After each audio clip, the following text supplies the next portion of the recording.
내 아이라고?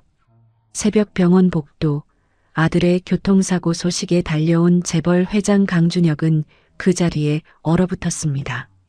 휠체어에 앉아 수액을 맞고 있는 중년 여성. 26년 전 사직서 한 장 남기고 사라진 첫사랑 서윤아였습니다. 그런데 준혁의 시선을 사로잡은 건 그녀의 불룩하게 부푼 배였습니다. 그리고 그 옆에 서 있는 청년. 자신의 젊은 시절을 그대로 복사한 듯한 얼굴. 누구세요? 청년이 경계하는 눈빛으로 물었습니다. 그 순간 준혁은 깨달았습니다. 26년 전 그녀가 떠난 진짜 이유를. 하지만 이것은 시작에 불과했습니다. 숨겨진 아들의 등장에 부인은 칼을 갈기 시작했고 재벌가의 피바람이 몰아치기 시작합니다. 사연 시작하기 전에 구독 눌러주시면 새로운 사연을 매일 받아보실 수 있어요. 오늘의 사연 시작합니다. 새벽 2시 강준혁의 휴대폰이 요란하게 울렸습니다. 청담동 자택 침실에서 잠결에 전화를 받은 준혁의 얼굴이 순식간에 굳어졌습니다. 회장님, 민수 도련님이 교통사고를 당하셨습니다. 지금 서울대 병원 응급실로 이송 중입니다. 비서실장 최태호의 다급한 목소리가 수화기 너머로 쏟아졌습니다. 준혁은 이불을 걷어차고 벌떡 일어나 옷을 집어들었습니다. 어떻게 된 거야? 상태가 어때? 강남 클럽가에서 음주운전 사고입니다. 의식은 있는데 갈비뼈 골절이 의심된다고 합니다. 준혁은 전화를 끊고 계단을 뛰어내려갔습니다. 현관에서 구두를 신는 손이 미세하게 떨렸습니다. 서울대 병원 응급의료센터에 도착한 준혁은 곧바로 민수의 상태를 확인했습니다. 다행히 생명에는 지장이 없었지만 갈비뼈 2대가 부러져 수술이 필요하다는 설명을 들었습니다. 민수는 마취 전 처치를 받으며 반쯤 잠든 상태였고 준혁은 수술 동의서에 서명하기 위해 1층 원무과로 향했습니다. 응급실과 중환자실을 연결하는 복도를 지나던 그때였습니다. 준혁의 발걸음이 멈췄습니다. 복도 한쪽에 휠체어를 탄 중년 여성이 수액을 맞고 있었습니다. 의료진이 그녀 옆에서 무언가를 설명하고 있었습니다. 검사 결과가 나오면 병동으로 옮기겠습니다. 조금만 더 기다려주세요. 준혁은 그 자리에 얼어붙었습니다. 창백한 얼굴, 푹 꺼진 눈, 수척해진 몸. 26년이라는 세월이 무색하게 준혁은 단번에 그녀를 알아봤습니다. 서윤아. 심장이 쿵하고 내려앉는 것 같았습니다. 준혁의 시선이 윤아의 불룩하게 부푼 복부에 멈췄습니다. 그것이 무엇 때문인지 알 수 없었지만 26년 전 그녀가 떠났을 때의 기억이 번개처럼 스쳤습니다. 혹시 그때 그녀가 임신한 상태였던 것은 아닐까? 그 순간 윤아 옆에 서 있던 청년이 고개를 돌렸습니다. 준혁은 숨이 멎는 것 같았습니다. 또렷한 눈매, 굳게 담은 입술, 미간을 살짝 찌푸리는 습관. 마치 30년 전 자신의 젊은 시절 사진을 보는 듯 했습니다. 준혁은 윤아의 푸른 배와 자신을 닮은 청년을 번갈아 보았습니다. 입술이 바르르 떨렸습니다. 내 아이인 거야. 그 말이 저도 모르게 흘러나왔습니다. 윤아는 준혁을 올려다보았습니다. 26년 만에 마주친 두 사람의 눈이 허공에서 부딪혔습니다. 윤아는 아무 대답 없이 도윤의 손을 꽉 잡고 고개를 돌려버렸습니다. 청년이 준혁을 경계하는 눈초리로 바라보았습니다. 누구세요? 준혁이 입을 열려는 순간 뒤에서 다급한 발소리가 들려왔습니다. 회장님, 여기 계셨군요. 수술 동의서 서명이 필요합니다. 민수의 담당 의료진이 준혁을 찾아온 것이었습니다. 준혁은 윤아에게서 눈을 떼지 못한 채 의료진을 따라갔습니다. 수술 설명을 듣고 동의서에 서명한 뒤 다시 복도로 돌아왔을 때 유나와 청년은 이미 사라진 뒤였습니다. 민수의 수술이 진행되는 동안 준혁은 대기실에서 밤을 새웠습니다. 눈을 감으면 26년 전의 기억이 파노라마처럼 스쳐 지나갔습니다. 유나의 웃음소리, 함께 야근하며 나눈 대화들, 그리고 어느 날 갑자기 사직서 한 장만 남기고 사라져버린 허망한 이별. 다음 날 아침 준혁은 비서실장 최태호를 불렀습니다. 어젯밤 응급실 복도에서 본 여자와 청년이 있어. 서윤아라는 이름이야. 신상을 조사해. 태호가 고개를 끄덕였습니다. 알겠습니다. 누구에게도 발설하지 마. 24시간 안에 보고해. 30년 넘게 회장을 보좌해온 태호는 처음 보는 준혁의 흔들리는 눈빛에 심상치 않음을 직감했습니다. 태호는 사설 조사업체를 통해 신속하게 정보를 수집했습니다. 24시간 만에 보고서가 올라왔습니다. 청년의 이름은 이도윤입니다. 1998년 12월생, 26살입니다. 준혁의 눈이 흔들렸습니다. 1998년 12월이면 유나가 떠난 직후였습니다. 어머니 서윤아 씨는 출산 후 고향인 강원도 원주로 내려가 지금까지 그곳에서 살았습니다. 도윤 씨의 주민등록 등본을 확인했는데 태호가 잠시 말을 멈췄습니다. 아버지란이 공란입니다. 준혁은 한동안 아무 말도 하지 못했습니다. 26년 전 태성건설 전무였던 젊은 준혁은 3년간 자신의 비서로 일하며 곁을 지켜준 유나와 깊은 사랑에 빠져 있었습니다. 둘은 비밀리에 연인 관계를 유지하며 결혼을 약속했지만 태성건설 창업주 한 회장의 외동딸 한서진과의 정략결혼 압박이 거대지고 있었습니다. 그때 유나는 생리가 2달째 없어 산부인과를 찾았습니다. 임신 8주. 기쁜 마음으로 준혁에게 알리려던 바로 그날 저녁 TV 뉴스에서 속보가 흘러나왔습니다. 태성건설 강준혁 전무 한 회장 외동딸과 약혼 발표. 유나는 그 자리에 주저앉았습니다. 준혁에게 짐이 되기보다 스스로 떠나는 것이 그를 위한 길이라 판단한 유나는 임신 사실을 적지 않은 사직서 한 장만 남기고 회사를 떠났습니다. 출장에서 돌아온 준혁은 텅 빈 비서 자리와 사직서를 발견하고 유나에게 수십 번 전화를 걸었습니다. 하지만 그녀는 이미 번호를 바꾸고 연락을 끊은 뒤였습니다. 준혁은 보고서에 첨부된 도윤의 학적부를 훑어보았습니다. 원주의 작은 아파트에서 자라 장학금으로 고등학교를 졸업하고 로스쿨 입학시험 전국 수석으로 서울대 법학전문대학원에 입학한 수재. 한편으로는 자부심이, 다른 한편으로는 26년간 아무것도 해주지 못한 죄책감이 교차했습니다. 같은 시각 태성그룹 본사 회장 집무실. 부인 한서진이 남편의 비서실로부터 보고를 받고 있었습니다. 회장님께서 병원에서 정체불명의 여성과 마주치셨는데 크게 동요하시는 모습을 보이셨다고 합니다. 서진의 눈이 차갑게 빛났습니다. 26년 결혼 생활 동안 남편의 과거 연인에 대한 의심을 완전히 떨쳐낸 적이 없었습니다. 그 여자가 누군지, 그리고 그 옆에 있던 젊은 남자가 누군지 오늘 안으로 알아내. 한편 도윤은 종양내과 병동으로 옮겨진 어머니의 병실에서 밤을 새우고 있었습니다. 26년간 아버지의 존재에 대해 어머니에게 단 한 번도 직접 물어본 적이 없었습니다.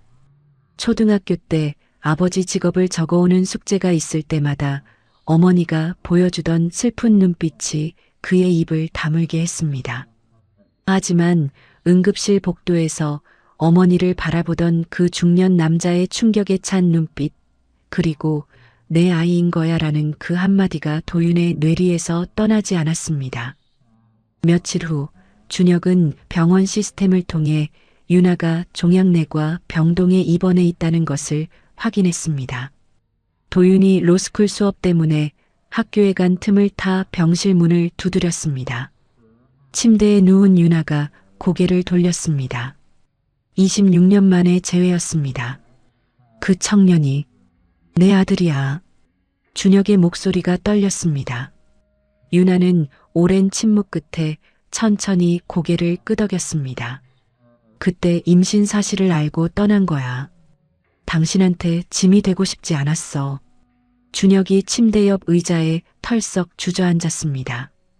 왜 말을 안 했어? 왜? 난소암 사기야. 유나의 담담한 목소리가 병실에 울렸습니다. 시한부 선고를 받았어. 죽기 전에 그 아이한테 아버지라는 존재를 만들어주고 싶었어.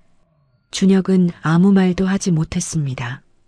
그날 저녁 수업을 마치고 돌아온 도윤은 병실 앞에 낯익은 뒷모습이 서 있는 것을 발견했습니다.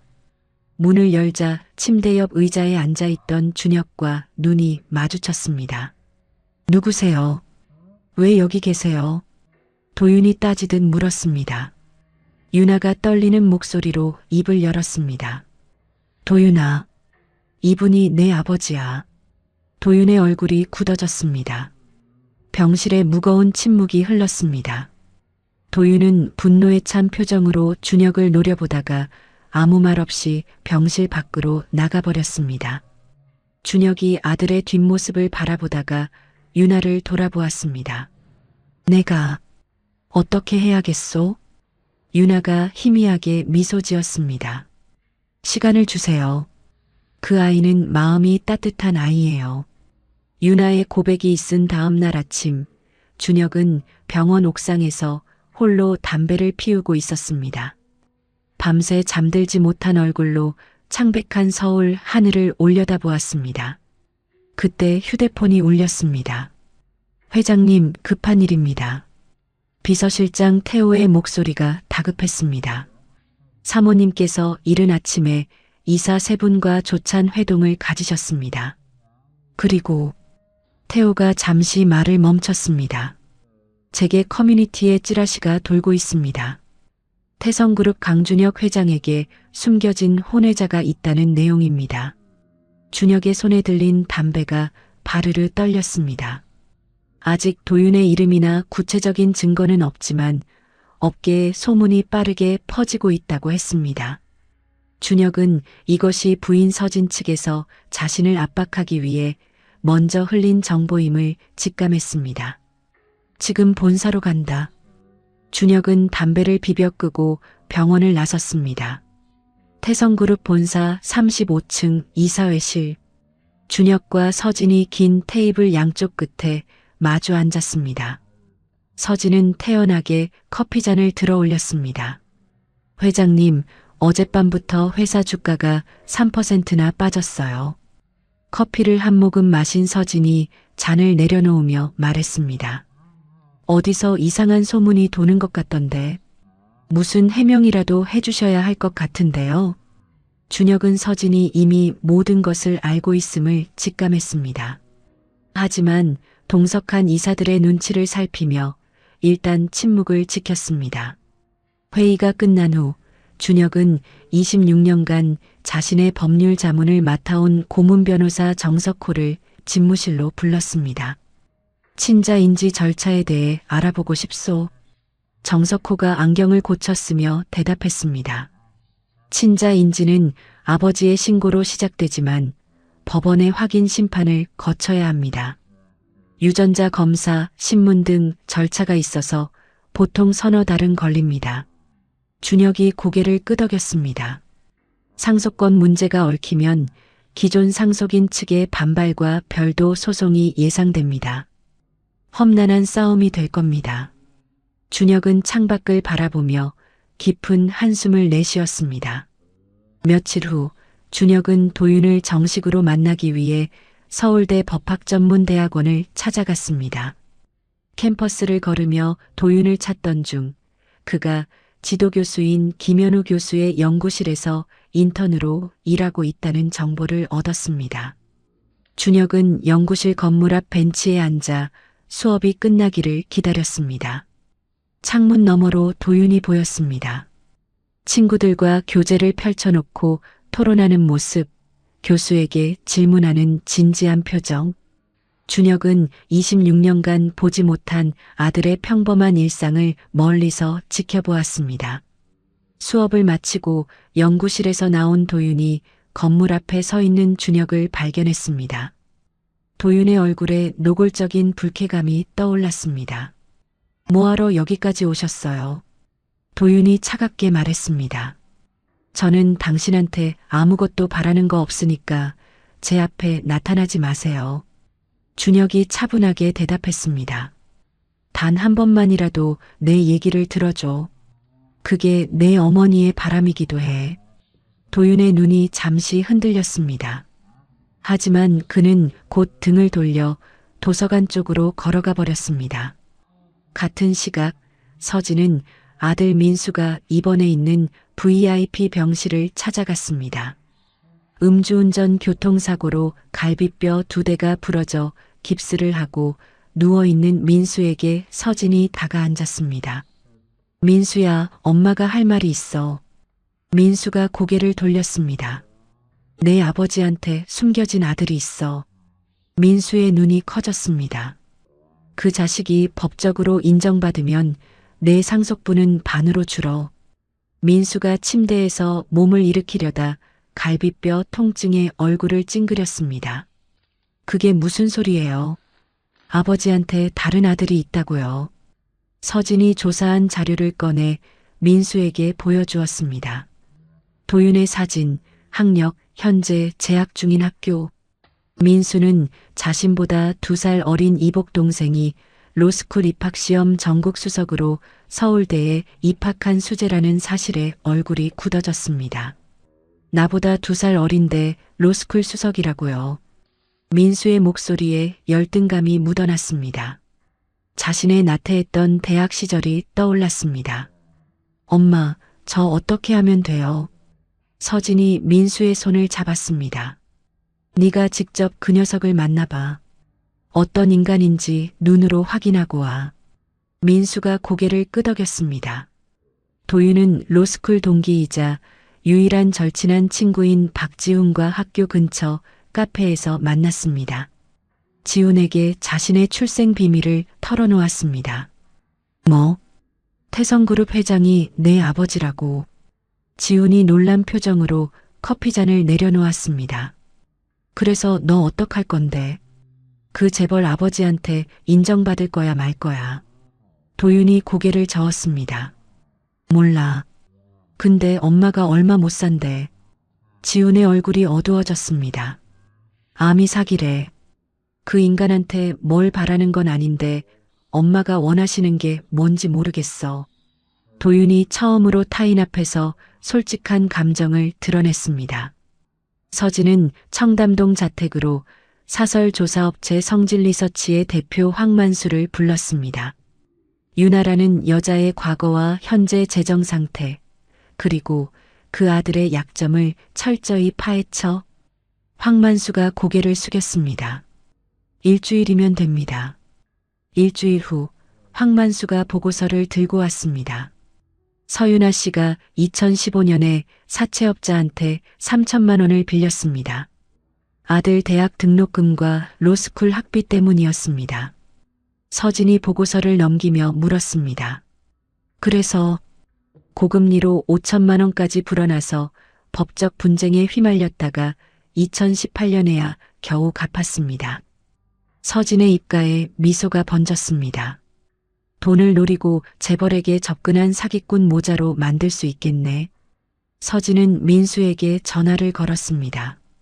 민수야, 그 도윤이란 놈이 야간에 아르바이트하는 법률사무소가 있어. 서초동 정의법률사무소야. 거기로 가봐. 퇴원한 민수는 정의법률사무소를 찾아갔습니다. 잠재적 의뢰인인 척 사무소에 들어가 상담을 요청했습니다. 교통사고 합의금 관련 상담을 받고 싶은데요. 도윤이 민수를 응접실로 안내했습니다. 민수가 누군지 모른 채 친절하게 설명을 시작했습니다. 사고 경위를 말씀해 주시겠어요? 민수가 적당히 둘러댔습니다. 도윤은 과실 비율과 예상 합의금 범위를 차분하게 설명해 주었습니다. 민수는 대화 중에 도윤의 법률 지식 깊이에 오히려 열등감을 느꼈습니다. 이 녀석을 반드시 제거해야겠다는 결심이 굳어졌습니다. 상담이 끝나고 민수가 사무소를 나서려는데 마침 대표 변호사 최수연이 들어왔습니다. 도윤 씨, 오늘 저녁에 어머니 병원 안 가요.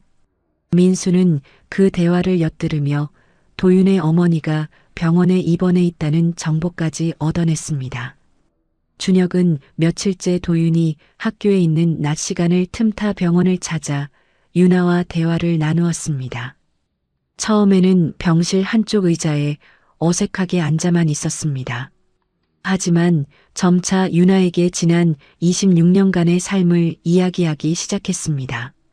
서진이랑 결혼 생활은 처음부터 냉랭했어. 성공은 했지만 공허했어. 유나가 조용히 듣고 있었습니다. 당신이 떠난 후 몇 년간 찾으려고 했어. 하지만 실패했어. 유나의 눈가가 촉촉해졌습니다. 어느 날 저녁 병원에서 나와 주차장으로 향하던 준혁의 뒤에서 목소리가 들려왔습니다. 왜 자꾸 오시는 거예요? 준혁이 돌아섰습니다. 도윤이 서 있었습니다. 엄마가 당신 때문에 울어요. 기쁜 눈물인지 슬픈 눈물인지는 모르겠지만 제가 보기엔 그냥 힘들어 보여요. 준혁이 천천히 대답했습니다. 미안하다. 하지만 포기하지 않을 거다. 도윤이 등을 돌려 병원 건물로 들어가려 했습니다. 준혁이 그 뒷모습을 향해 말했습니다. 내 어머니가 원하는 건 나한테 복수하는 게 아니야. 너한테 아버지를 만들어주는 거야. 그게 그분의 마지막 바람이야. 도윤이 걸음을 멈췄습니다. 뒤돌아보지 않은 채 한참을 서 있다가 아무 대답 없이 병원 안으로 사라졌습니다. 이틀 후 준혁은 병원에서 유나에게 자신의 뜻을 밝혔습니다. 도윤이를 법적으로 내 아들로 인정하고 싶어? 그 애한테 당당하게 아버지 노릇을 하고 싶어? 유나의 눈에서 눈물이 흘러내렸습니다. 그게 내가 죽기 전에 보고 싶은 유일한 것이야. 같은 시각 서진은 청담동 자택서재에서 태성그룹 법무팀장과 황만수를 불러 모았습니다. 만약 저 사생아가 법적 상속권을 주장하면 어떻게 막을 수 있어? 법무팀장이 대답했습니다. 친자인지 자체를 막기는 어렵습니다. 하지만 상속소송에서 몫을 최소화할 방법은 있습니다. 서진이 차갑게 말했습니다. 법적으로 안 되면 다른 방법을 찾아. 여론전이든 뭐든. 준혁이 유나에게 도윤을 인정하겠다고 말한 3일 후 서진의 청담동 자택에 뜻밖의 인물이 찾아왔습니다. 오랜만입니다, 사모님. 응접실에 들어선 남자는 오상철이었습니다. 26년 전 태성건설 경리부장으로 재직하며 회사 자금과 출장 기록을 관리했던 인물입니다. 67의 나이에 허름한 점퍼를 걸친 그의 행색은 초라했습니다. 무슨 일이야? 갑자기 서진이 차갑게 물었습니다. 사모님께 도움이 될 만한 물건을 가져왔습니다. 오상철이 낡은 서류 봉투를 테이블 위에 올려놓았습니다. 26년 전 강 회장과 서비서의 관계를 증명할 물증입니다. 10억이면 드리겠습니다. 서진의 눈이 번뜩였습니다. 뭔데? 오상철이 봉투를 열어 내용물을 꺼냈습니다. 준혁이 유나에게 보낸 손편지 3통, 둘이 출장지 제주도에서 함께 찍은 폴라로이드 사진 5장, 그리고 같은 호텔 스위트룸을 예약한 내역이 담긴 법인카드 영수증이었습니다. 그때 전문인 비리를 캐려고 경비 처리 내역을 뒤지다가 이걸 발견했습니다. 당장 써먹을 일은 없고 언젠가 쓸모가 있을 것 같아서 26년간 보관해왔습니다. 서진이 사진을 집어들었습니다. 젊은 준혁과 유나가 나란히 서서 웃고 있는 모습이었습니다. 서진의 입가가 실룩거렸습니다. 10억은 너무 많아. 사모님, 저도 급합니다. 사업이 망해서 사채업자한테 2억을 빌렸는데 일주일 안에 안 갚으면. 오상철이 말끝을 흐렸습니다. 서진은 황만수를 시켜 오상철의 상황을 확인했습니다. 일주일 내로 빚을 갚지 않으면 신변 위협을 받을 처지라는 약점을 잡았습니다. 5억 줄게. 대신 입 해외로 나가 있어. 결국 5억 원의 증거를 사들이고 오상철에게 필리핀행 편도 항공권까지 끊어주었습니다. 서진은 매수한 증거들을 바탕으로 평소 친분이 있는 경제주간지 비즈니스 코리아의 박정수 기자에게 연락했습니다. 박 기자, 특종 하나 줄까? 기사의 프레임은 이미 짜여 있었습니다. 26년 전 비서가 상사를 유혹해 아이를 낳고 회사를 떠난 뒤 숨어 살다가 상사가 재벌 회장이 되자 상속을 노리고 나타났다는 것. 기사가 나가기 전날 밤 준혁은 박 기자로부터 사실 확인 요청 전화를 받았습니다. 회장님, 26년 전 비서 서윤아 씨와의 관계에 대해 확인 좀 부탁드립니다. 준혁은 서진의 공작임을 직감했습니다. 밤새 홍보팀과 법무팀을 소집해 대응 방안을 논의했지만 시간이 부족했습니다. 다음 날 아침 기사가 터졌습니다. 재벌 회장의 숨겨진 사생아, 26년 만에 등장. 상속 노린 접근? 포털 메인에 자극적인 제목이 올라갔습니다. 댓글에서는 윤아를 꽃뱀 골드디거로 도윤을 상속 사냥꾼으로 매도하는 악플이 수천 개씩 쏟아졌습니다. 기사는 2시간 만에 실시간 검색어 1위에 올랐습니다. 그날 오전 도윤은 강의실에서 로스쿨 수업을 듣고 있었습니다. 갑자기 휴대폰 알림이 폭주하기 시작했습니다. 화면을 확인한 도윤의 얼굴이 창백해졌습니다. 강의실 뒤편에서 동기들이 수군거리며 자신을 힐끔거리는 시선이 느껴졌습니다. 수업이 끝나자마자 도윤은 짐을 챙겨 학교를 빠져나왔습니다. 휴대폰에는 이미 수백 개의 악성 메시지가 쌓여 있었습니다. 야, 니네 엄마 재벌한테 몸 팔았냐? 상속 빼먹으려고 작전 짠 거지. 도윤의 손이 부들부들 떨렸습니다. 김현우 교수의 연구실에서도 파장이 일어났습니다. 로스쿨 학과장이 김 교수를 불렀습니다.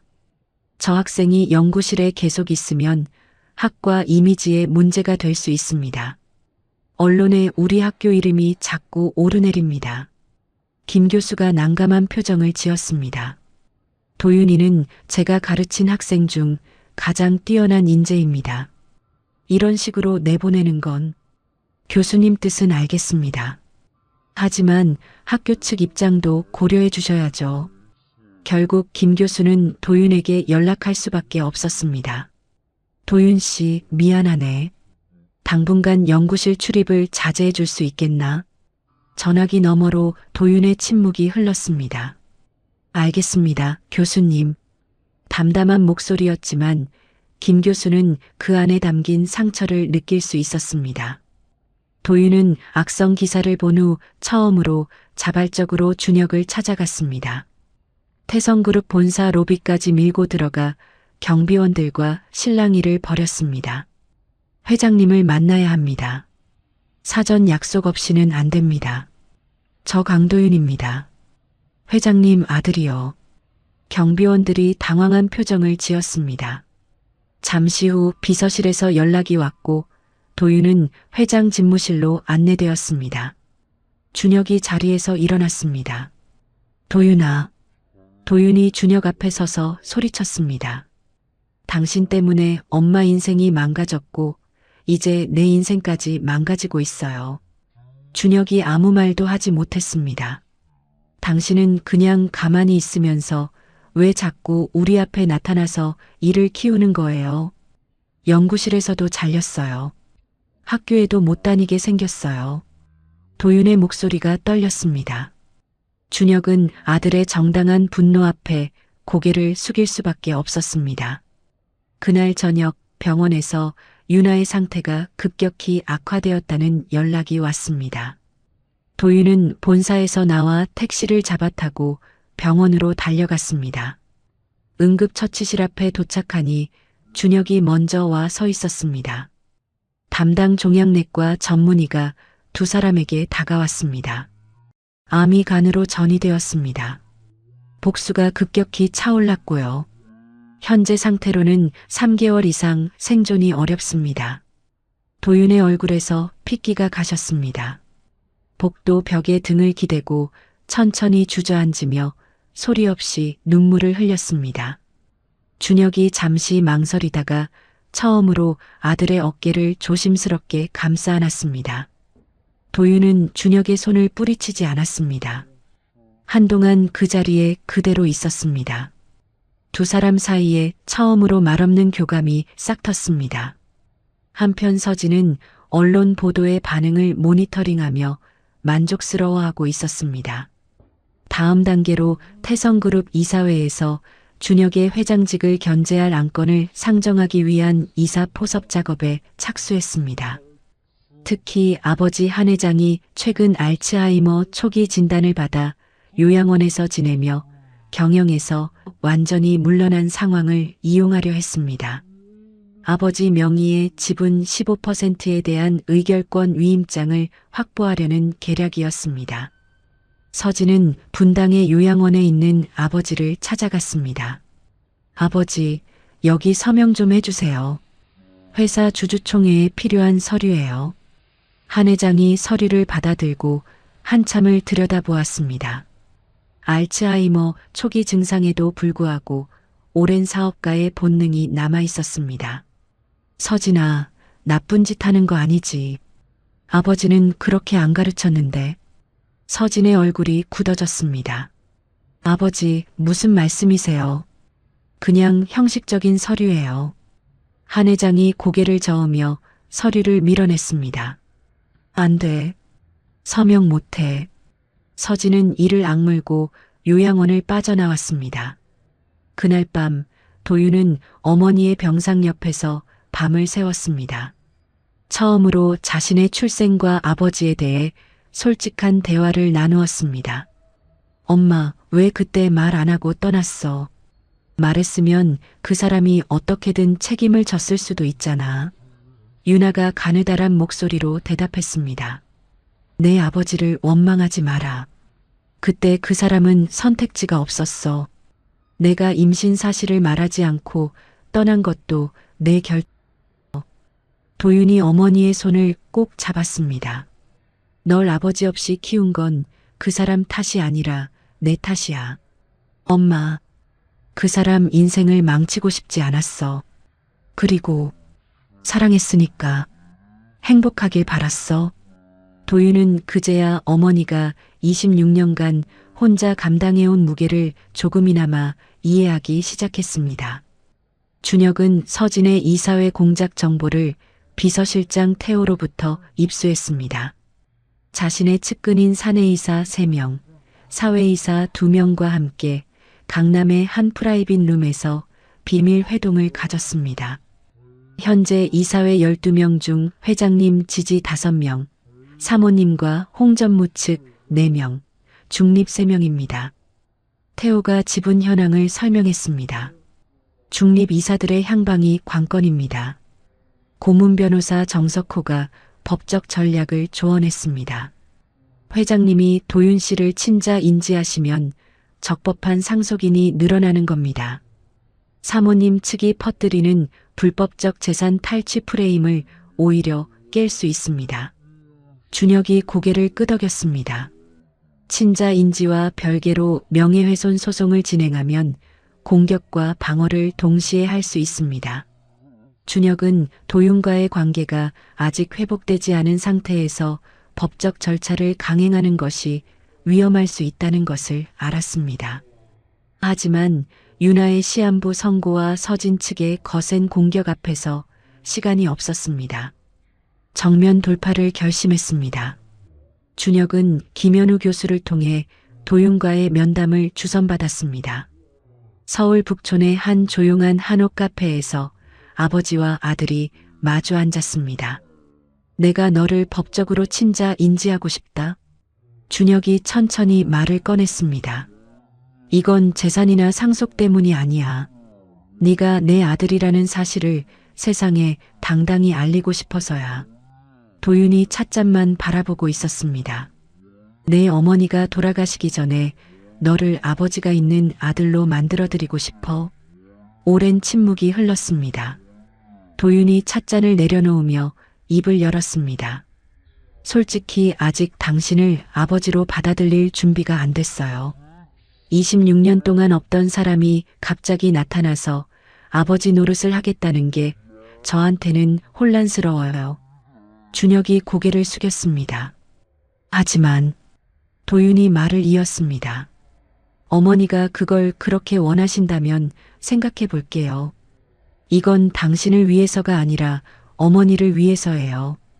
적대적이었던 부자 사이에 처음으로 대화의 물꼬가 트였습니다. 준혁의 눈가가 붉어졌습니다. 고맙다. 정말 고맙다. 도윤이 준혁의 제안에 대해 고민하던 어느 날 오후 뜻밖에도 김현우 교수에게서 직접 전화가 왔습니다. 도윤 씨 나야. 김현우 교수. 교수님 무슨 일이세요? 그때 일은 미안하네. 학과 압력에 어쩔 수가 없었어. 도윤이 잠시 침묵했습니다. 괜찮습니다. 교수님 탓이 아니에요. 그 말을 하려고 전화한 게 아니야. 김 교수의 목소리가 진지해졌습니다. 네가 아는 진실과 세상이 아는 건 다르잖아. 진실을 밝힐 의지가 있다면 내가 법률 자문을 맡겠네. 도윤의 눈이 커졌습니다. 교수님이요. 나도 가사법과 기업법 분야에서 좀 굴러본 사람이야. 2018년에 유전자 검사랑 정황 증거를 종합해서 친자 관계를 인정받은 대법원 판례 있지. 그거 내가 이끌어낸 거야. 도윤은 그 판례를 알고 있었습니다. 로스쿨에서 가족법 수업 때 배운 중요한 선례였습니다. 친자인지 심판 청구랑 동시에 허위사실 유포로 인한 명예훼손 소송을 진행하면 공격과 방어를 동시에 할 수 있어. 도윤의 마음속에 한 줄기 희망이 피어올랐습니다. 교수님, 근데 문제가 있어요. 어머니 시한부가 3개월이에요. 친자인지 심판에 보통 서너 달 걸린다면서요.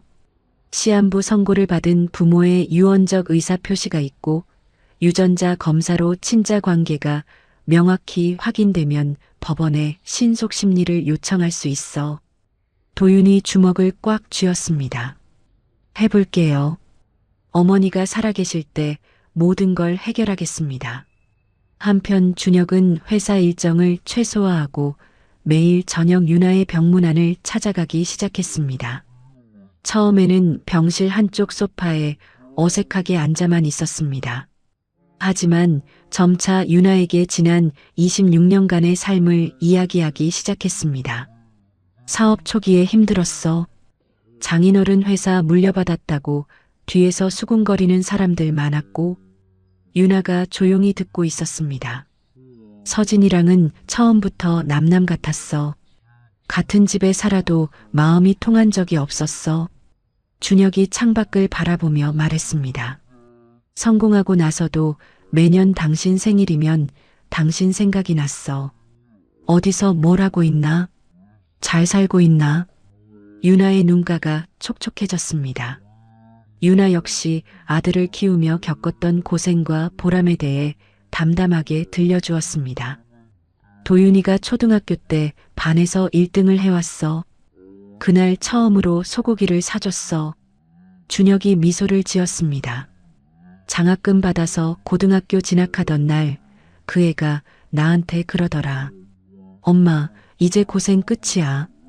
내가 다 잘할게. 윤아의 목소리가 떨렸습니다. 로스쿨 합격 통지서 들고 달려와서 엄마 해냈어 하고 안기던 날. 그날이 내 인생에서 제일 행복한 날이었어. 두 사람의 눈에 동시에 눈물이 맺혔습니다. 26년의 공백을 조금씩 메우는 대화가 이어졌습니다. 어느 날 저녁 도윤은 수업을 일찍 마치고 병원에 도착했습니다. 어머니 병실 앞에서 문을 열려다가 멈췄습니다. 문틈으로 어머니와 준혁이 대화를 나누는 모습이 보였습니다. 어머니가 오랜만에 편안하게 웃고 있었습니다. 준혁의 말에 고개를 끄덕이며 미소를 짓고 있었습니다. 도윤은 복잡한 감정을 느꼈습니다. 문을 열고 들어가지 못한 채 복도 의자에 앉아 한참을 생각에 잠겼습니다. 그때 정의법률사무소에서 함께 일하는 대표 변호사 최수연이 야간 면회를 위해 병원에 왔습니다. 복도에 앉아 있는 도윤을 발견하고 다가와 옆에 앉았습니다. 도윤 씨, 여기서 뭐해요? 수연 선배. 수연이 도윤의 어두운 표정을 살폈습니다. 많이 힘들지. 혼자 다 짊어지려고 하지 마. 힘들면 힘들다고 말해도 돼. 도윤이 고개를 숙였습니다. 저 사람이 아버지라고 받아들이는 게 어머니를 배신하는 것 같기도 하고 또 받아들이지 않으면 어머니의 마지막 바람을 외면하는 것 같기도 하고. 도윤이 처음으로 솔직한 감정을 드러냈습니다. 뭐가 맞는 건지 모르겠어요. 수연이 도윤의 어깨를 다독였습니다. 내 어머니가 진짜 원하는 건 네가 행복한 거 아닐까? 그게 뭐든. 도윤이 수연을 바라보았습니다. 수연의 따뜻한 눈빛이 마음에 스며들었습니다. 서진 측에서는 상황이 예상과 다르게 흘러가는 것을 감지했습니다. 준혁이 예상외로 도윤을 적극적으로 인정하려는 움직임을 보이고 있었습니다. 언론 보도 이후 인터넷 여론도 조금씩 변화하고 있었습니다. 아버지가 책임을 지려 한다는데 뭐가 문제야? 오히려 회장 부인 측이 수상한데. 서진은 전략을 수정했습니다. 아들 민수에게 전화를 걸었습니다. 민수야, 언론전만으로는 부족해. 네가 직접 그 도윤이란 놈한테 접근해서 약점을 더 잡아. 내부에서 무너뜨려. 알겠어요, 어머니. 민수는 우연을 가장하여 도윤이 아르바이트 후 들르는 서초동 스타벅스에서 접근을 시도했습니다. 처음에는 자신의 정체를 숨기고 같은 법대 출신 변호사 시험 준비생인 척 말을 걸었습니다. 혹시 로스쿨 다니세요? 저도 변시 준비 중인데. 도윤이 고개를 끄덕였습니다. 네, 서울대 로스쿨이요. 우와, 대단하시네요. 저는 재수 중이에요. 4번에 걸쳐 커피를 함께 마시며 민수는 도윤의 경계를 조금씩 풀어나갔습니다. 그러나 5번째 만남에서 도윤이 먼저 입을 열었습니다. 형, 솔직히 말해주세요. 민수가 커피잔을 내려놓았습니다. 형 강민수 씨죠. 태성그룹 회장 아들. 그러니까 제 이복형. 민수의 얼굴이 굳어졌습니다. 처음 만났을 때부터 알았어요. 경제지 인터뷰에 얼굴 나왔잖아요. 민수가 말을 더듬었습니다. 그걸 알면서 왜? 형이 뭘 원하는지 궁금해서 만나준 거예요. 도윤의 담담한 목소리에 민수는 순간 할 말을 잃었습니다. 잠시 후 민수가 한숨을 내쉬며 말했습니다. 그래, 나 강민수 맞아. 솔직히 처음엔 네가 싫었어. 갑자기 나타나서 내 목 빼앗으려는 것 같아서. 도윤이 고개를 끄덕였습니다. 저는 형 목 빼앗을 생각 없어요. 저는 그냥 어머니가 원하시는 것만 해드리고 싶을 뿐이에요. 민수가 도윤을 바라보았습니다. 형은 형 인생 살면 돼요. 어머니 도구로 살지 말고요. 민수는 예상치 못한 도윤의 태도에 말문이 막혔습니다. 처음으로 이복 동생을 한 인간으로 바라보게 되었습니다. 준혁은 도윤의 동의와 김현우 교수의 법률 자문을 바탕으로 서울가정법원에 친자 인지 심판 청구서를 제출했습니다.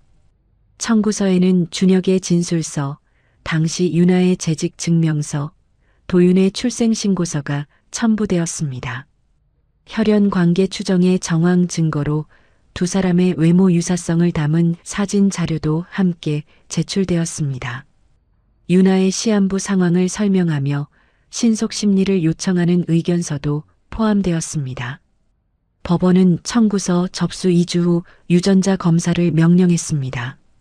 삼성서울병원 유전자 검사실에서 준혁과 도윤의 혈액을 채취해 검사가 진행되었습니다. 일주일 후 결과가 나왔습니다.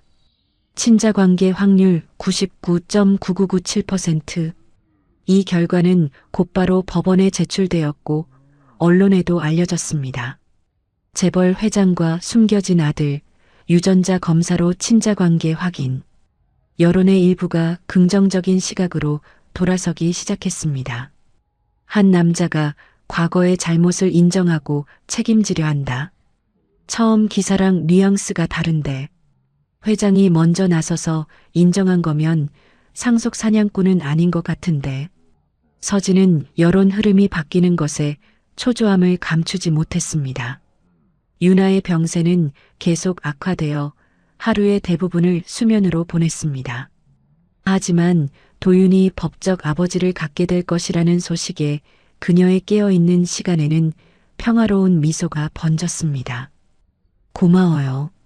이제 맘 편히 눈 감을 수 있겠어요. 도윤이 어머니의 손을 꼭 잡았습니다.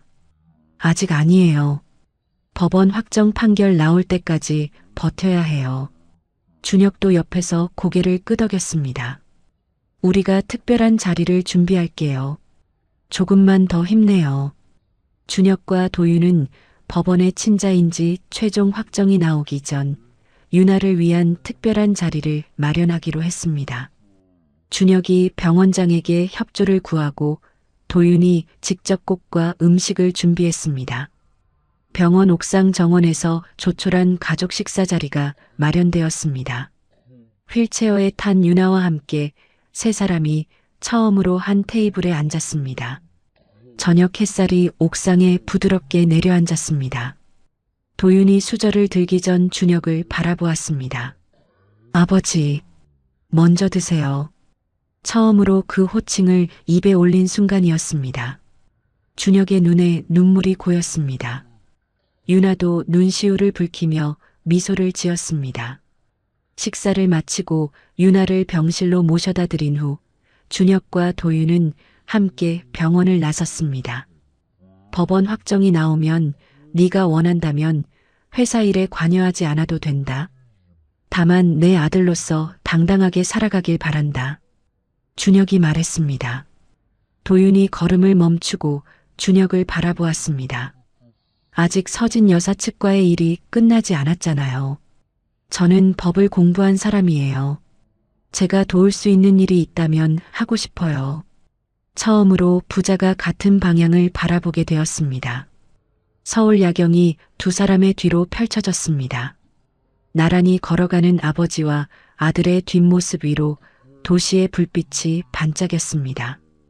유전자 검사 결과가 나온 후 약 10주가 지난 어느 날 오후 서울가정법원으로부터 등기 우편이 도착했습니다.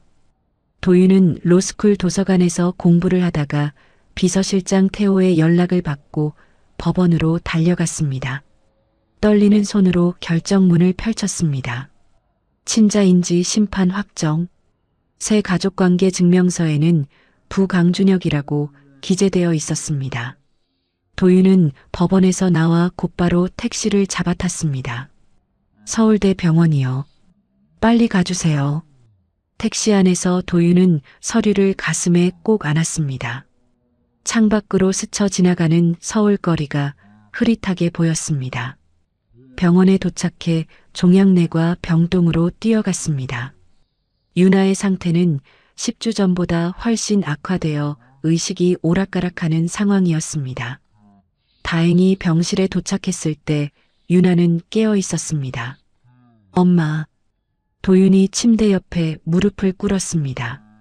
어머니의 손에 가족관계 증명서를 쥐어주었습니다. 엄마, 해냈어요. 이제 저 법적으로 아버지 있는 아들이에요. 강도윤이에요. 유나가 서류를 떨리는 손으로 가슴에 꼭 안았습니다. 말없이 눈물이 흘러내렸습니다. 26년간 품어왔던 죄책감과 소원이 동시에 풀어지는 순간이었습니다. 도윤도 어머니의 손을 꼭 잡은 채 함께 울었습니다. 준혁은 이사회 회의 중 비서실장 태호로부터 법원 확정 소식을 들었습니다. 회의를 중단시키고 병원으로 달려왔습니다. 병실에 도착해 윤아가 가족관계 증명서를 안고 있는 모습을 보았습니다. 준혁이 침대 옆에 무릎을 꿇었습니다. 윤아 씨, 늦어서 미안해요. 26년이나 늦었지만 약속 지켜서 다행이에요. 윤아가 준혁의 손을 잡으며 고개를 끄덕였습니다. 세 사람의 눈에 눈물이 고여 있었습니다. 일주일 후 준혁은 태성그룹 이사회에 공식 서한을 발송했습니다. 본인의 친자로 법원 확정된 강도윤에게 장남 강민수와 동등한 법적 상속권이 있음을 선언합니다. 회사 경영 승계는 지분 비율이 아닌 능력과 기여도에 따라 결정될 것입니다. 이 서한은 이사회 전원에게 회람되어 회사 내부에 큰 파장을 일으켰습니다. 서진 측 이사 4명이 반발했습니다. 적법한 절차를 거쳤다 해도 상속 구조 변경은 주주총회 안건 아닙니까? 준혁 지지이사 5명이 맞섰습니다. 회장의 친자를 인정하는 것은 가족법에 따른 당연한 권리입니다. 이사회가 관여할 사안이 아닙니다. 중립이사 3명 중 2명이 준혁 측에 동조했습니다. 표결 결과 찬성 7표, 반대 4표, 기권 1표로 준혁의 서한이 이사회 결의로 추인되었습니다. 한편 김현우 교수의 지휘 아래 진행된 명예훼손 소송에서도 1심 판결이 나왔습니다. 서울중앙지방법원은 비즈니스 코리아의 박정수 기자가 취재원에 대한 사실 확인 없이 일방적 제보만으로 기사를 작성했다고 판단했습니다. 상속을 노린 접근이라는 표현은 확인되지 않은 추측이라고 인정했습니다. 언론사에 5천만 원의 손해배상을 명령하고 해당 기사 삭제 및 정정보도 게재 처분을 내렸습니다. 더 나아가 도윤 측 변호인단이 기사의 최초 제보 경위를 추적했습니다. 서진이 사설조사업체 황만수를 통해 오상철에게서 증거를 5억 원에 매수하고 이를 기자에게 전달한 정황이 드러났습니다. 도윤 측은 이 내용을 검찰에 고발했습니다. 서진은 명예훼손 교사 혐의로 검찰 출석 요구를 받게 되었습니다. 검찰 출석 요구 소식이 언론에 보도되자 서진의 사회적 영향력은 급격히 추락했습니다. 그동안 서진의 후원으로 운영되던 세계의 문화재단에서 이사직 사퇴를 요구했습니다. 청담동 상류사회 모임에서도 서진을 초청 명단에서 제외하기 시작했습니다. 서진은 생애 처음으로 사회적 고립을 경험했습니다. 마지막 희망으로 분당 요양원에 있는 아버지 한 회장을 찾아갔습니다. 아버지, 저 좀 도와주세요. 지금 사면 초과예요. 한 회장이 딸을 바라보았습니다. 알츠하이머가 진행되었음에도 면회온 딸의 얼굴을 알아보았습니다. 서진아, 네가 나쁜 짓을 했다며. 뉴스에서 봤어. 서진의 얼굴이 굳어졌습니다. 아버지는 그렇게 안 가르쳤는데. 한 회장의 실망스러운 눈빛 앞에서 서진은 처음으로 수치심을 느꼈습니다. 아무 말도 하지 못하고 요양원을 빠져나왔습니다. 민수는 어머니가 검찰 조사를 받고 사회적으로 고립되어 가는 과정을 지켜보았습니다. 내적 갈등이 깊어졌습니다. 스타벅스에서 몇 차례 만난 도윤의 진솔한 태도가 계속 머릿속에 맴돌았습니다. 형은 형 인생 살면 돼요. 어머니 도구로 살지 말고요. 어느 날 저녁 민수는 혼자 술을 마시다가 도윤에게 전화를 걸었습니다. 야, 나 강민수인데. 할 말이 있어. 한번 만나자. 민수와 도윤은 압구정의 한 조용한 바에서 만났습니다. 민수가 먼저 입을 열었습니다. 솔직히 말할게. 처음엔 어머니 시키는 대로 너 약점 잡으려고 접근한 거야. 도윤이 고개를 끄덕였습니다. 알아요. 근데 네가 나한테 한 말 있잖아. 어머니 도구로 살지 말라고. 그거 맞는 말이야. 민수가 술잔을 내려놓았습니다.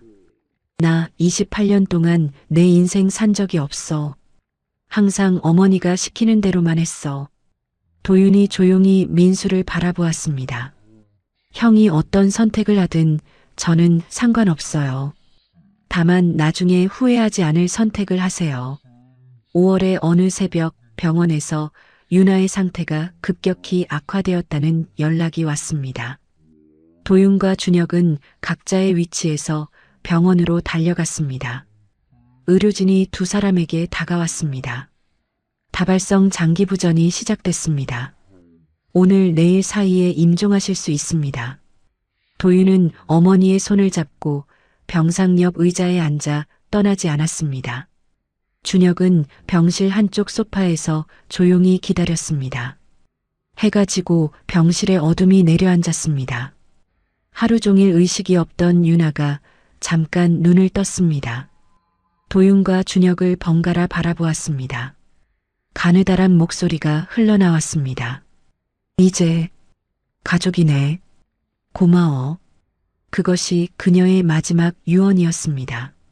그날 밤 11시 23분 서윤아는 아들과 첫사랑이 지켜보는 가운데 눈을 감았습니다. 유나의 장례는 서울 강남의 한 장례식장에서 3일장으로 치러졌습니다. 조용하지만 정성스러운 장례였습니다. 준혁은 상주로서 도윤 옆에 섰습니다. 조문객들이 재벌 회장이 옛 연인의 장례에 상주로 참석한 것에 놀라움을 표했습니다. 하지만 준혁은 개의치 않고 모든 절차에 함께했습니다.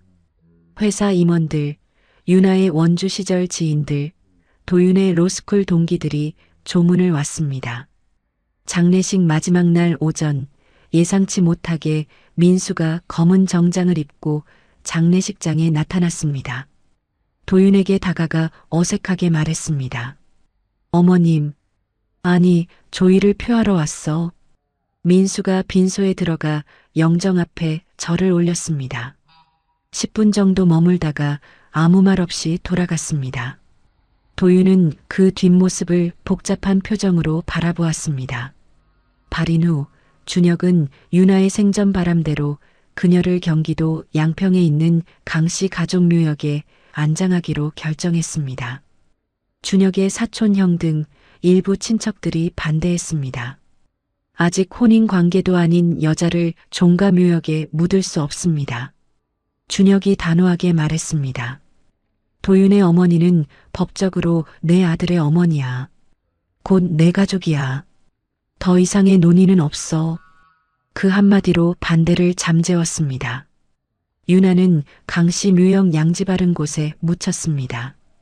장례가 끝나고 2주 후 준혁은 청담동 자택으로 도윤을 불렀습니다. 정식으로 태성그룹 경영에 참여해줬으면 해. 도윤이 준혁을 바라보았습니다. 처음부터 임원은 아니야. 법무팀 소속으로 시작해서 회사를 배워가라. 내 법률 지식과 능력이면 분명 인정받을 거다. 도윤은 며칠간 고민했습니다. 김현우 교수와 최수연 선배에게 조언을 구했습니다. 제 방식으로, 제 실력으로 인정받겠습니다. 도윤이 제안을 수락했습니다. 태성그룹 본사 로비. 도윤이 신입사원 명찰을 달고 첫 출근을 했습니다. 강도윤 법무팀. 직원들의 호기심 어린 시선과 수군거림이 느껴졌습니다. 하지만 도윤은 당당하게 걸어갔습니다. 38층 회장실 창문에서 준혁이 그 모습을 흐뭇하게 바라보았습니다. 도윤은 엘리베이터에 오르기 전 로비 천장의 유리창을 통해 하늘을 올려다보았습니다. 속으로 중얼거렸습니다. 이제 시작이에요, 엄마. 도윤이 태성그룹 법무팀에 입사한 지 6개월이 지난 11월이었습니다.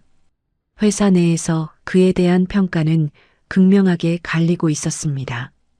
법무팀 내에서는 동남아 합작법인 계약서 검토와 공정거래위원회 소송 대응에서 뛰어난 능력을 보여주었습니다. 입사 6개월 만에 대리급 업무를 처리한다는 평가를 받았습니다. 하지만 서진의 잔존 세력 임원들은 여전히 수군거렸습니다. 저 자식은 낙하산이야. 실력이 아니라 피로 들어온 거지. 사생아가 무슨 경영이야. 특히 서진 측의 핵심 인물인 홍재식 전무가 도윤을 노골적으로 견제했습니다. 경영기획실장을 맡고 있던 홍 전무는 도윤이 참여하는 프로젝트마다 제동을 걸었습니다. 이건 법무팀 범위를 벗어난 월권입니다. 강사원은 자기 업무나 하세요. 인사위원회에 도윤에 대한 징계 안건을 올리려 시도했지만 법무팀장 이상호의 보호와 준혁의 암묵적 지원으로 번번이 무산되었습니다. 11월 셋째 주 금요일 저녁이었습니다. 준혁이 회장실에서 주간 보고를 받다가 갑자기 책상을 움켜잡았습니다. 심한 두통과 어지럼증이 밀려왔습니다. 준혁이 그대로 책상 위로 쓰러졌습니다. 비서실장 최태호가 급히 119를 불렀습니다. 회장님, 정신 차리세요. 준혁은 삼성서울병원 응급실로 이송되었습니다. 의료진은 긴급 CT와 MRI 촬영을 진행했습니다. 다음 날 아침 검사 결과가 나왔습니다. 신경외과 전문의가 설명했습니다. 좌측 전두엽에 약 3cm 크기의 종양이 발견됐습니다. 위치와 형태상 수막종으로 추정되며 양성일 가능성이 높습니다. 다만 조직 검사로 확인이 필요합니다. 이틀 후 진행된 조직 검사 결과 양성 수막종으로 확진되었습니다. 하지만 주치의의 표정은 밝지 않았습니다. 위치가 전두엽 운동피질 인접 부위라 수술이 까다롭습니다. 수술 후 오른손 미세 운동 장애나 언어 기능 저하 등의 후유증 위험이 있습니다. 준혁이 물었습니다. 수술을 안 하면 어떻게 됩니까? 종양이 커져서 더 큰 문제가 생깁니다. 수술을 권합니다. 준혁은 이틀간 고민 끝에 수술을 결정했습니다. 비서실장 태호에게 지시했습니다. 회사에는 정기 건강검진 후 정밀 검사 중이라고만 알려. 수술 전까지 동요가 없어야 해. 하지만 회장이 일주일째 출근하지 않자 소문이 퍼지기 시작했습니다. 회장에게 무슨 일이 생긴 것 아니야. 태성그룹 주가는 열흘 만에 11% 하락했습니다. 증권가에서는 태성그룹 경영 공백 우려라는 리포트가 쏟아졌습니다. 기관 투자자 세 곳에서 회장 건강에 대한 공식 입장을 요청해 왔습니다. 도윤은 비서실장 태호를 통해 아버지의 입원 사실과 뇌종양 진단을 알게 되었습니다. 업무를 마친 후 병원으로 달려갔습니다. 6개월 전 어머니를 잃은 상처가 채 아물기도 전이었습니다. 이제 막 아버지라고 부르기 시작한 사람마저 잃을 수 있다는 공포가 밀려왔습니다. 엘리베이터 안에서 손이 떨렸습니다. 병실 앞에 도착해 심호흡을 했습니다. 문을 열고 들어갔습니다. 침대에 누워있는 준혁이 고개를 돌렸습니다. 왔구나. 아버지, 괜찮으세요? 걱정하지 마라. 수술하면 괜찮아진다고 했어. 준혁이 담담하게 말했습니다. 하지만 도윤은 아버지의 창백한 얼굴에서 불안을 읽었습니다. 아버지, 꼭 이겨내셔야 해요.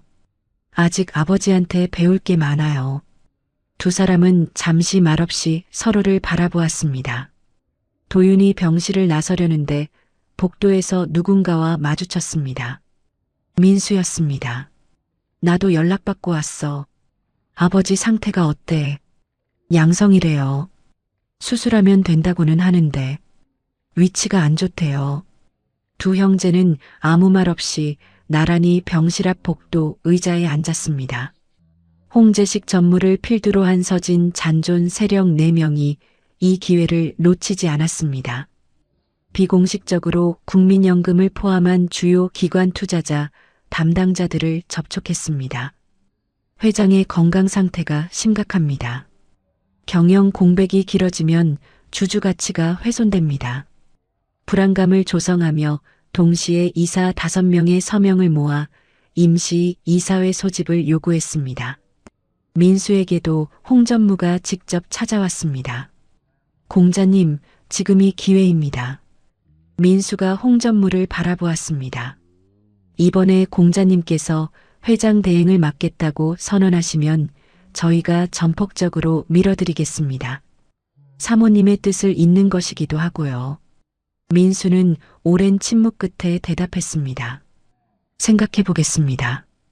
홍 전무를 돌려보낸 뒤 민수는 한참을 창밖만 바라보았습니다. 그날 밤 민수가 도윤에게 전화를 걸었습니다. 야, 나야. 홍 전무가 나한테 제안을 했어. 나보고 회장 대행하라고.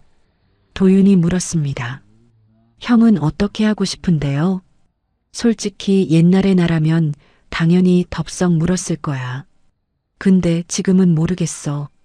아버지가 저 상태인데 그걸 이용하는 게 맞는 건지. 민수의 목소리에 갈등이 묻어났습니다. 형이 결정할 일이에요. 하지만 아버지가 깨어나셨을 때 어떤 형을 보고 싶어 하실지 생각해 보세요. 준혁은 수술 전날 밤 도윤과 민수를 병실로 불렀습니다. 너희한테 할 말이 있다. 두 아들이 침대 양옆에 섰습니다. 변호사 입회하에 작성한 유언장이 있어. 내 지분 48%는 너희 둘에게 각각 24%씩 동등하게 나눈다. 민수와 도윤이 동시에 준혁을 바라보았습니다. 회장직 승계는 이사회에서 너희 중 역량이 검증된 사람을 선출하도록 했다. 서로 싸우지 말고 힘을 합쳐라. 두 아들이 무거운 마음으로 고개를 끄덕였습니다. 수술 당일 아침 7시 준혁이 수술실로 들어가기 전 도윤이 아버지의 손을 꼭 잡았습니다. 아버지, 꼭 이기고 돌아오세요. 아직 함께 할 시간이 더 필요해요. 민수도 짧게 덧붙였습니다. 아버지, 힘내세요. 준혁이 두 아들을 번갈아 보며 미소를 지었습니다. 걱정 마라. 이제 갈 데가 있는 사람이야. 준혁이 마취가 의료진에게 안내되어 수술실로 들어갔습니다. 7시간 30분에 걸친 대수술이 진행되었습니다. 신경외과 집도의가 수술실 밖으로 나왔습니다. 종양 제거는 성공적으로 완료됐습니다. 도윤과 민수가 안도의 한숨을 내쉬었습니다. 하지만 전두엽 일부 조직을 건드릴 수밖에 없었고 수술 후 뇌부종이 예상보다 심해서 당분간 의식이 돌아오지 않을 수 있습니다. 빠르면 2, 3일, 늦으면 일주일 이상 걸릴 수 있습니다. 도윤과 민수는 마취에서 깨어나지 못하는 아버지의 중환자실 병상 앞에서 교대로 밤을 새웠습니다. 이틀이 지나고 사흘이 지나도 준혁은 깨어나지 않았습니다. 뇌파는 정상 범위이고 자발 호흡도 돌아왔지만 의식 회복이 지연되고 있습니다. 뇌부종이 빠지는데 시간이 더 필요합니다. 의료진의 설명이었습니다. 도윤은 낮에는 회사에서 밀린 업무를 처리하고 밤에는 병원에서 아버지 곁을 지켰습니다. 민수 역시 리조트 사업부 업무를 최소화하고 병원에 자주 왔습니다. 홍 전무 세력은 준혁이 수술 후 5일째 의식불명이라는 정보를 입수했습니다. 정식으로 임시 이사회 소집을 요구하며 안건을 상정했습니다. 회장 유고 시 경영권 이양 절차 논의. 이사회 일정은 일주일 후인 12월 첫째 주 월요일 오전 10시로 확정되었습니다. 도윤은 아버지 없이 이 싸움을 치러야 하는 상황에 직면했습니다. 도윤은 비서실장 최태호, 법무팀장 이상호, 그리고 준혁의 측근 사회이사 2명과 비밀리에 회의를 가졌습니다. 현재 이사회 12명 중 회장님 측 5명, 홍 전무 측 4명, 중립 3명입니다. 태호가 설명했습니다. 중립 이사들의 향방이 여전히 관건입니다. 도윤이 고개를 끄덕였습니다. 제가 중립이사 3명을 일주일 안에 한 명씩 만나 설득하겠습니다. 이사회를 3일 앞둔 금요일 밤 11시, 도윤이 아버지 중환자실 병상에서 홀로 서류를 검토하며 이사회 대응 전략을 준비하고 있었습니다. 그때 갑자기 준혁의 손가락이 미세하게 움직였습니다. 도윤은 놀라서 서류를 떨어뜨렸습니다. 아버지, 준혁이 천천히 눈을 떴습니다. 처음에는 초점 없이 천장을 바라보다가 점점 시선을 움직여 도윤 쪽으로 고개를 돌렸습니다.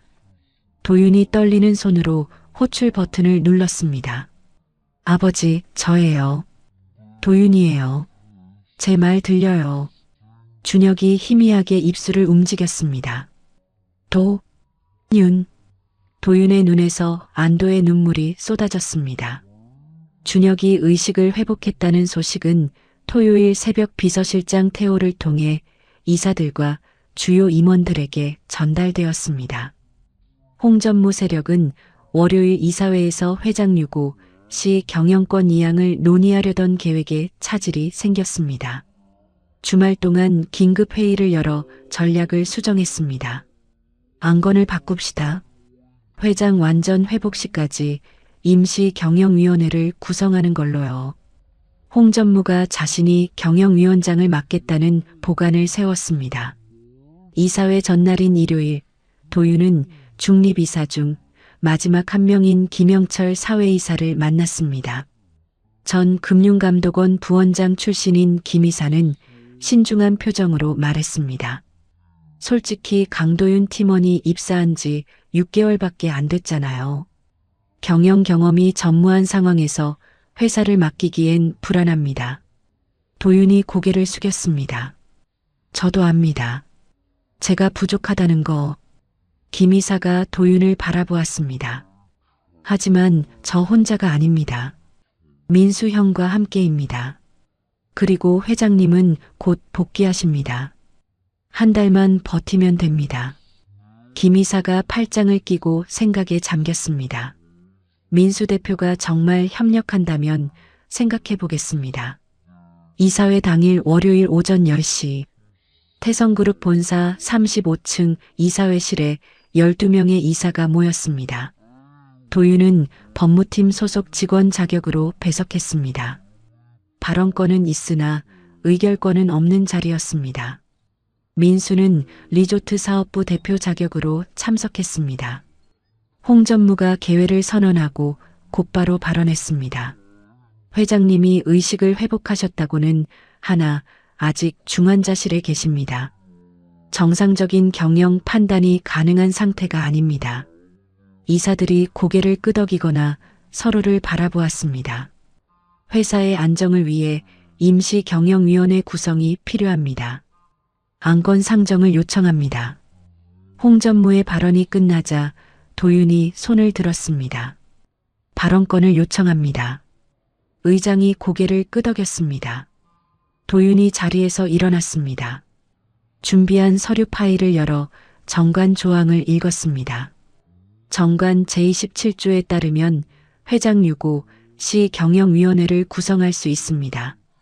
하지만 이는 회장이 직무를 수행할 수 없는 것이 의료적으로 명백한 경우에 한합니다. 홍전무의 눈이 좁아졌습니다. 회장님은 이틀 전 의식을 회복하셨습니다.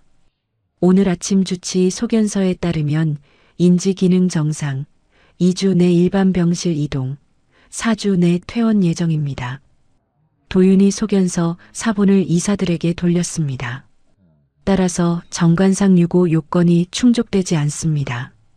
홍전무가 반박했습니다. 그건 현재 상황에 대한 해석일 뿐입니다. 향후 재발 가능성이나 후유증을 고려하면 회사 리스크 관리 차원에서. 그때 갑자기 민수가 발언권을 요청하며 일어섰습니다. 회의실 안의 모든 시선이 민수에게 집중되었습니다. 저는 강민수입니다. 회장님의 적자이자 현재 리조트 사업부 대표입니다. 민수가 천천히 회의실을 둘러보았습니다. 저는 오늘 이 자리에서 경영권을 주장하려고 나온 것이 아닙니다. 홍전무의 얼굴이 굳어졌습니다. 며칠 전 일부 분들이 저를 찾아와 회장 대행을 맡으라고 권유하셨습니다. 민수가 홍전무를 정면으로 바라보았습니다. 저는 거절했습니다. 회의실의 술렁임이 일었습니다. 이유는 단순합니다. 아버지가 살아계시고 회복 중이시기 때문입니다. 민수가 잠시 숨을 고르고 말을 이었습니다. 그리고 한 가지 더 말씀드리겠습니다. 저와 제 동생 강도윤은 과거에 갈등이 있었습니다. 이사들이 서로를 바라보았습니다. 하지만 지금 우리는 법적으로나 실질적으로나 한 가족입니다. 아버지 회사를 함께 지킬 것입니다. 누구의 이간질에도 넘어가지 않겠습니다. 민수가 단호하게 선언했습니다. 이것이 제 입장입니다. 이사회의 분위기가 뒤집어졌습니다. 중립이사 3명 모두 고개를 끄덕였습니다. 표결이 진행되었습니다.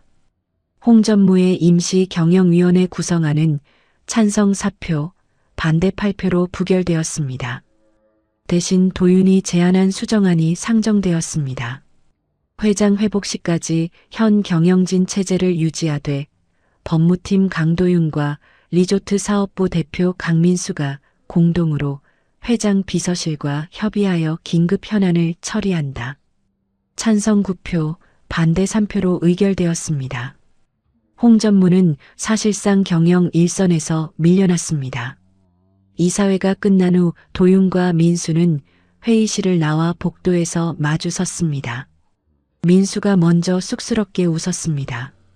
잘했지. 나름 연습했어. 도윤이 손을 내밀었습니다. 형, 진심으로 고마워요. 형 아니었으면 오늘 버티기 힘들었을 거예요. 민수가 그 손을 잡아 힘껏 악수했습니다. 이제야 제대로 된 형제가 된 것 같다. 준혁은 의식 회복 후 중환자실에서 일반 병실로 옮겨져 집중 재활치료를 시작했습니다. 처음에는 말이 약간 어눌하고 오른손에 미세한 떨림이 있었습니다. 하지만 물리치료와 작업치료, 언어치료를 병행하며 예상보다 빠르게 회복했습니다.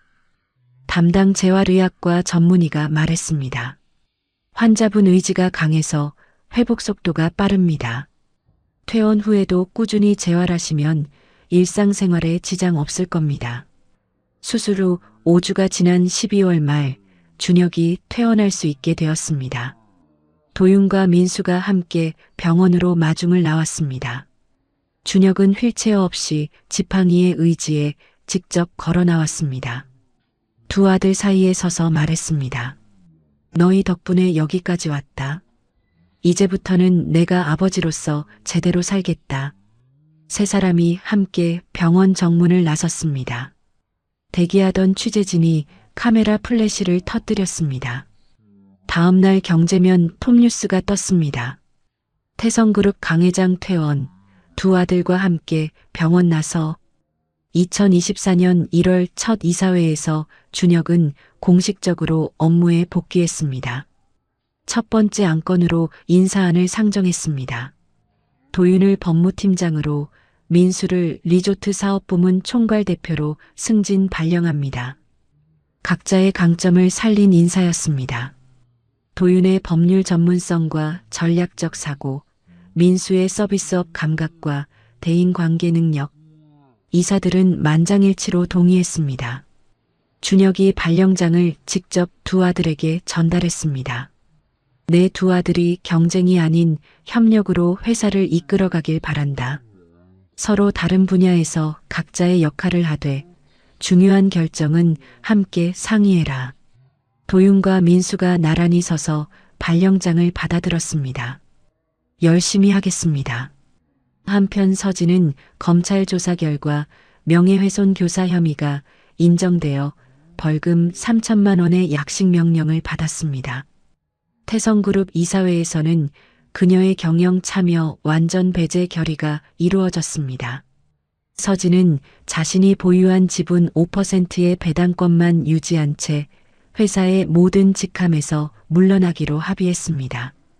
합의서에는 강도윤 및 그 가족에 대한 일체의 접촉 금지 조항도 포함되었습니다. 민수는 어머니에게 합의 결과와 자신의 이사회 발언 내용을 전하기 위해 서진이 이사한 분당의 아파트를 찾아갔습니다. 한때 200평 청담동 저택에 살던 서진은 허름한 실내복을 입고 혼자 TV를 보고 있었습니다. 민수가 조심스럽게 안부를 물었습니다. 어머니, 잘 지내세요? 서진이 민수를 노려보았습니다. 네가 날 버렸잖아. 이사회에서 그 사생아 편을 들어서 네 엄마를 망신시키고.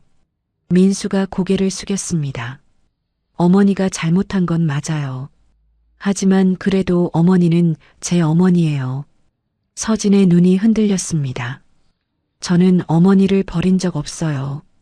앞으로도 한 달에 한 번은 찾아올게요. 서진은 오랜 침묵 끝에 눈물을 흘렸습니다. 그래.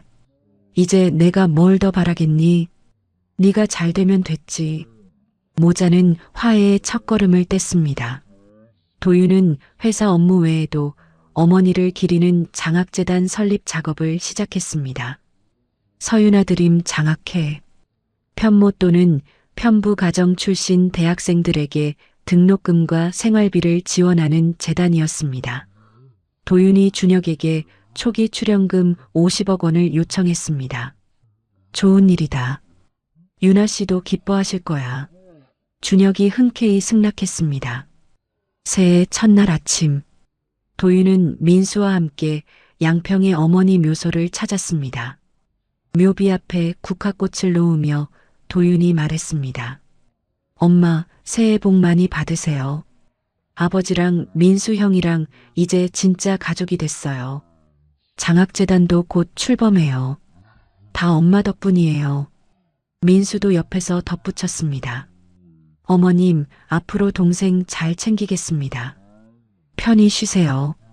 두 형제의 뒷모습 위로 새해 첫 햇살이 비쳤습니다. 준혁의 완쾌와 두 아들의 화해로부터 5년이 흐른 2029년 봄이었습니다. 태성그룹은 연결 기준 매출 18조 원과 영업이익 2조 원을 기록하며 재계 순위 8위로 도약했습니다. 경제지들은 특집 기사를 쏟아냈습니다. 태성그룹의 기적, 위기를 기회로 바꾼 형제 경영의 교과서. 이 성과의 중심에는 전략기획실장 부사장으로 승진한 도윤이 있었습니다. 동남아 5개국 합작법인 설립과 물류허브 구축 전략을 성공적으로 이끌었습니다. 민수 역시 리조트 호텔 부문 대표이사 부사장으로서 프리미엄 브랜드 테라스 바이 태성을 아시아 7개 도시에 런칭했습니다. 재계에서는 찬사가 쏟아졌습니다. 강 회장의 두 아들이 경쟁이 아닌 시너지를 낸다. 형제 경영의 새로운 모델이다. 도윤이 설립한 서윤아 드림 장학회는 5년간 누적 장학생 500명을 배출하며 국내 유수의 민간 장학재단으로 성장했습니다. 매년 3월 장학금 수여식에 도윤은 직접 참석했습니다. 장학생들 앞에서 말했습니다. 여러분의 환경이 여러분의 한계가 아닙니다. 포기하지 않으면 반드시 길이 열립니다. 수여식에는 준혁과 민수도 함께 참석했습니다. 업무 외적으로도 도윤의 삶에 큰 변화가 있었습니다. 정의법률사무소 시절 선배였던 최수영과의 관계가 윤아 장례 이후 조금씩 발전했습니다. 3년간의 연애 끝에 2027년 약혼에 이르렀습니다. 도윤은 준혁과 민수를 한남동의 고급 한정식 집에 초대해 정식으로 수연을 소개했습니다. 준혁이 며느리가 될 수연의 손을 잡았습니다. 좋은 사람 만났구나. 도윤이 어머니가 살아계셨으면 정말 좋아하셨을 거야. 수연이 고개를 숙였습니다. 감사합니다, 아버님. 민수 역시 변화된 삶을 살고 있었습니다. 과거의 나약하고 의존적인 모습을 벗고 리조트 사업에서 인정받는 경영인으로 성장했습니다. 2028년 호텔업계 올해의 CEO상을 수상했습니다. 테라스 바이 태성 방콕점 개발 과정에서 만난 인테리어 디자이너 정유진과 교제를 시작해 진지한 관계로 발전 중이었습니다. 약속대로 어머니 서진을 한 달에 한 번 찾아가며 관계를 조금씩 회복해 나갔습니다. 서진은 분당 아파트에서 조용히 살며 과거의 잘못을 반성하고 있었습니다. 의외로 도윤이 매년 설날과 추석에 과일 선물 세트를 보내왔습니다. 처음에는 의아해했습니다. 왜 저 애가 나한테? 민수에게 물었습니다. 도윤이가 원래 그런 애야. 마음이 넓어. 어느 명절에 서진이 민수에게 말했습니다. 도윤이한테 미안하다고 그리고 고맙다고 전해줘. 태성그룹 창립 50주년 기념식이 2029년 5월 서울 신라호텔 다이너스티홀에서 열렸습니다. 1200여 명의 임직원과 주주, 거래처 대표들이 참석했습니다. 준혁이 단상에 올라 기념사를 했습니다. 오늘부로 저는 경영 일선에서 물러나 명예회장으로 전환하겠습니다. 홀 안이 술렁였습니다. 태성그룹의 새 시대를 이끌 회장으로 저의 아들 강도윤을 지명합니다. 그리고 부회장에는 저의 또 다른 아들 강민수를 임명합니다. 준혁이 두 아들을 바라보았습니다. 이 두 아들이 힘을 합쳐 태성의 다음 50년을 만들어갈 것입니다. 도윤과 민수가 나란히 단상으로 올라왔습니다. 홀 전체에서 기립박수가 터져 나왔습니다. 준혁이 두 아들의 어깨를 감싸 안았습니다. 취재진의 카메라 플래시가 쏟아졌습니다. 기념식 후 열린 기자회견에서 한 기자가 도윤에게 질문했습니다. 5년 전 숨겨진 사생아로 세상에 알려졌을 때와 오늘 회장으로 취임한 지금 무엇이 가장 달라졌습니까? 도윤이 잠시 생각했습니다. 그때는 저를 정의하는 게 제가 선택하지 않은 수식어였습니다. 지금 저를 정의하는 건 제가 일군 성과와 제 곁에 있는 가족입니다. 도윤이 옆에 선 준혁과 민수를 바라보았습니다. 저는 더 이상 숨겨진 존재가 아닙니다. 준혁과 민수가 미소를 지었습니다. 2029년 가을, 도윤과 수연의 결혼식이 열렸습니다. 장소는 테라스 바이 태성 제주점의 프라이빗 가든이었습니다.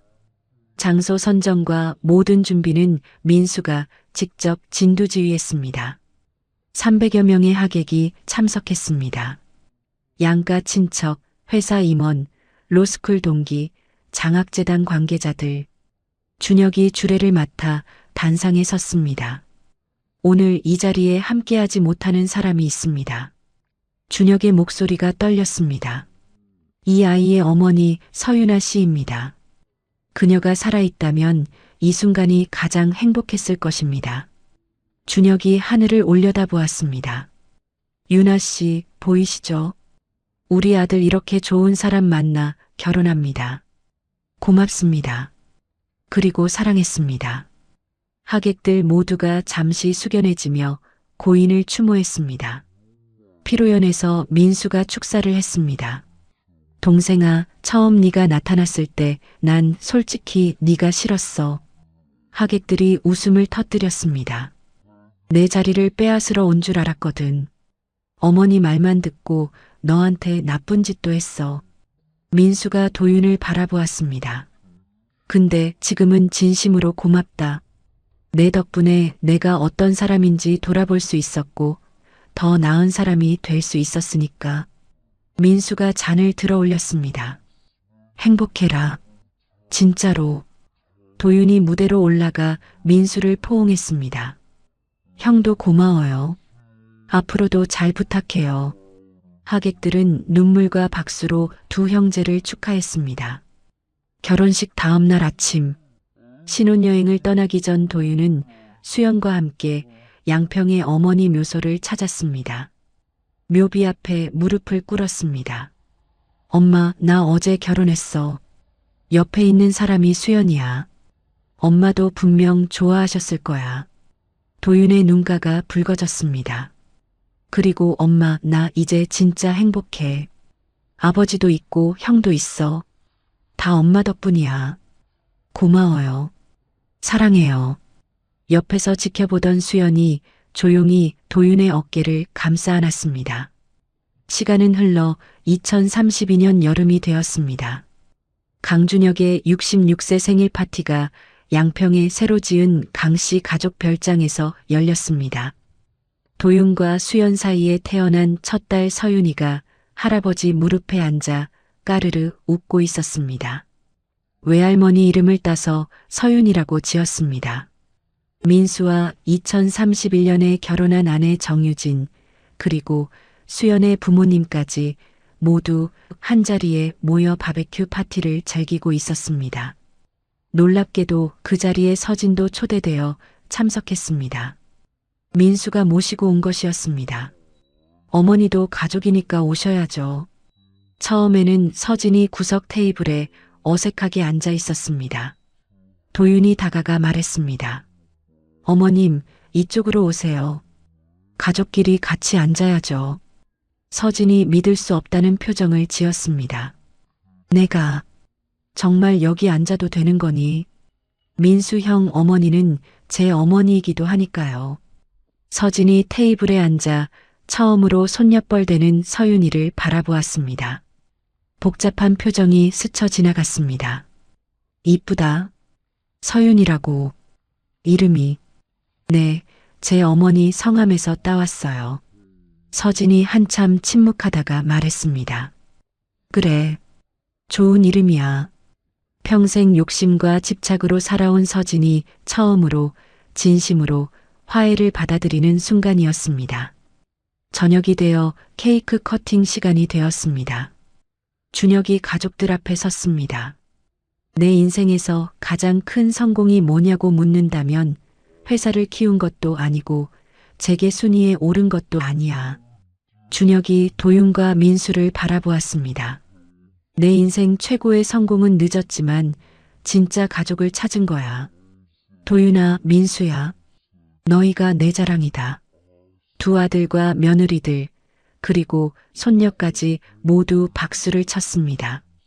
준혁이 케이크에 초를 끄기 전 잠시 창밖의 저녁 노을을 바라보았습니다. 속으로 중얼거렸습니다. 유나 씨, 보이시죠? 우리 가족이 이렇게 됐어요. 고마워요. 그리고 사랑했어요. 지금도. 손녀 서윤이가 재촉했습니다. 할아버지, 빨리 촛불 꺼요. 준혁이 웃으며 초를 불어 껐습니다. 밤이 깊어 파티가 끝나고 가족들이 각자의 방으로 돌아갔습니다. 도윤이 별장 테라스에 나와 밤하늘을 올려다보았습니다. 민수가 맥주 2캔을 들고 나와 옆에 앉았습니다. 야, 잠 안 와. 형, 우리 여기까지 오는데 오래 걸렸다. 그치. 민수가 맥주 캔을 따며 대답했습니다. 그래. 근데 결국 왔잖아. 두 형제는 말없이 맥주를 마시며 별을 바라보았습니다. 테라스에 나란히 앉아있는 두 형제의 뒷모습이 보였습니다. 별장 전체, 그리고 양평의 산과 강이 어우러진 풍경이 펼쳐졌습니다. 5년 후 강도윤 회장 체제의 태성그룹은 아시아 100대 기업에 진입했습니다. 서윤아 드림 장학회는 누적 장학생 3,000명을 배출한 국내 최대 민간 장학재단이 되었습니다. 강준영 명예회장은 손녀 서윤, 손자 준서와 함께 양평 별장에서 여생을 보내고 있습니다. 26년이라는 긴 세월이 흘러서야 마주한 아버지와 아들. 그 시간 동안 유나는 홀로 아이를 키우며 단 한 번도 원망하지 않았습니다. 오직 사랑했기 때문에 떠났고 사랑했기 때문에 침묵했습니다. 누군가는 묻습니다. 왜 진작 말하지 않았느냐고. 하지만 사랑은 때로 그런 것 같습니다. 상대의 행복을 위해 자신을 지우는 것. 그것이 진짜 사랑이라고 믿었던 한 여자의 선택이었습니다. 다행히 이 이야기는 비극으로 끝나지 않았습니다. 늦었지만 아버지는 아들을 찾았고 원수처럼 만난 두 형제는 결국 서로의 손을 잡았습니다. 미움과 질투로 가득했던 서진마저 가족의 테이블에 앉을 수 있었습니다. 세상에 완벽한 가족은 없습니다. 상처 주고 상처받으며 그래도 다시 손 내미는 것. 그것이 가족이 아닐까요? 유나는 떠났지만 그녀가 남긴 아들 도윤은 당당하게 자신의 이름으로 살아가고 있습니다. 숨겨진 존재가 아닌 스스로 일군 성과와 곁에 있는 가족으로 정의되는 사람으로 어쩌면 이것이 유나가 진정으로 바랐던 것이 아니었을까요? 아들이 아버지라는 존재를 갖는 것, 그리고 행복해지는 것. 오늘 이야기는 여기까지입니다. 이야기를 끝까지 들어주신 분이 계시다면 잘 들었다고 댓글 하나만 남겨주세요. 감사합니다.